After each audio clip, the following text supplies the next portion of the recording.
Assalamualaikum warahmatullahi wabarakatuh. Halo teman-teman, kembali lagi bersama saya Ibnu Fajar dengan NIM 2305074. Nah, di sini saya akan membahas materi tentang design thinking dari mata kuliah Desain UI UX dengan dosen pengampu Paisan Maulana. Nah, di sini saya akan membahas design thinking. Jadi kalian harus tahu dulu ya, apa itu design thinking, oke? Mari kita bahas di slide berikutnya. Apa itu design thinking? Nah, design thinking ini adalah sebuah proses atau metode pendekatan yang digunakan untuk pemecahan masalah secara praktis dan kreatif dengan fokus utama pada user atau pengguna. Nah, di sini design thinking ini terdiri dari 5 tahap, yaitu yang pertama ada empathis, define, edit, prototype, dan yang terakhir yaitu ada tesnya atau uji coba. Nah, tahapan ini bersifat interaktif dan dapat diulang-ulang agar solusi yang dihasilkan semakin efektif dan sesuai dengan kebutuhan pengguna. Nah, jadi dalam permasalahan ini, tim akan berusaha memahami apa kebutuhan user dan menghasilkan solusi yang paling efektif untuk memenuhi kebutuhan tersebut. Nah, maka dari itu kita melakukan pendekatan terlebih dahulu.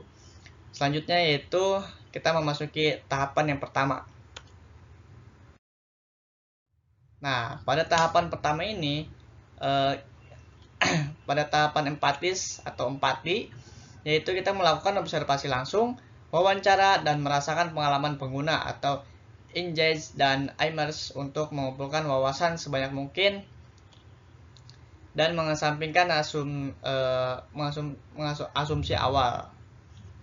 Nah, jadi pada tahap pertama ini, yaitu kita melakukan pemahaman empatik dari masalah yang terjadi, kemudian kita pecahkan secara bersama ya. Jadi kita mengumpulkan empatiknya terlebih dahulu dari user atau pengguna, lalu kita melakukan observasinya. Selanjutnya kita memasuki tahapan kedua. Selanjutnya yaitu tahapan define atau definisi. Definisi yaitu mendefinisikan masalah.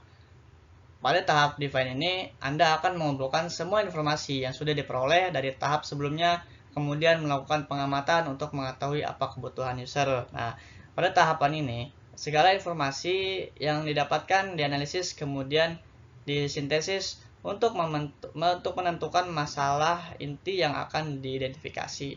Nah, setelah kita melakukan empatis, terus kita melakukan definisi ini, maka kita akan menyimpulkan sebuah masalah tersebut. Oke, selanjutnya kita memasuki ideasi atau edit, di mana kita melakukan brainstorming dan menggunakan teknik-teknik seperti mind mapping atau body storming untuk menciptakan sebanyak mungkin gagasan. Setelah itu, evaluasi ide-ide tersebut untuk memilih yang paling potensial. Nah, jadi ideat ini adalah memahami apa masalah dari pengguna, lalu kita menganalisis informasi tersebut. Nah, tahapan ini juga perlu dilakukan untuk menghasilkan sebanyak sudut pandang serta menghasilkan sebanyak-banyaknya ide-ide baru. Nah, selanjutnya memasuki tahapan prototype atau prototype, yaitu dimana prototype membuat prototype yang konkret dalam berbagai bentuk seperti sketsa, mockup digital, atau model fisik. Nah, tujuannya adalah untuk memberikan gambaran nyata bagaimana produk bekerja dan berinteraksi dengan pengguna. Nah, tahap ini membuat versi awal produk atau model sederhana dari ide yang dipilih. Nah, prototipe ini tidak harus sempurna, tapi cukup untuk memperlihatkan cara kerja ide tersebut.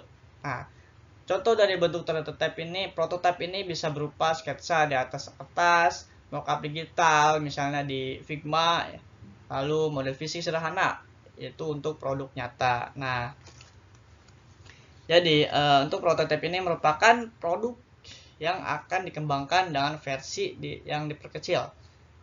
atau bisa dikatakan sebagai simulasi atau contoh sederhana sebagai bahan mentahnya.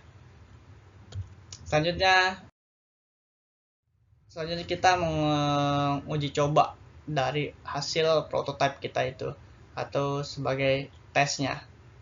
Tes di sini yaitu meminta pengguna untuk mencoba prototipe, mengamati interaksi mereka, dan mengumpulkan umpan balik melalui survei atau wawancara. Nah, hasil pengujian ini seringkali mengarahkan kembali ke tahap-tahap sebelumnya untuk perbaikan lebih lanjut. Nah, dari tes ini, kita melakukan pengujian yang dilakukan selama proses pengujian tersebut. Nah, pengujian ini dilakukan untuk mengidentifikasi kesalahan dan masalah kegunaan dari awal sampai akhir. Nah, maka dari itu, pengujian ini seringkali mengarahkan kita kembali ke tahap-tahap sebelumnya. Maka dari itu, kita melakukan uji tes tersebut. Nah, oke, sekian dan terima kasih. Kurang lebihnya mohon maaf jika ada penyampaian atau materi yang kurang. Mungkin itu dari kesalahan saya atau pengetahuan saya. Jadi, saya undur diri. Sekian dan terima kasih. Assalamualaikum warahmatullahi wabarakatuh.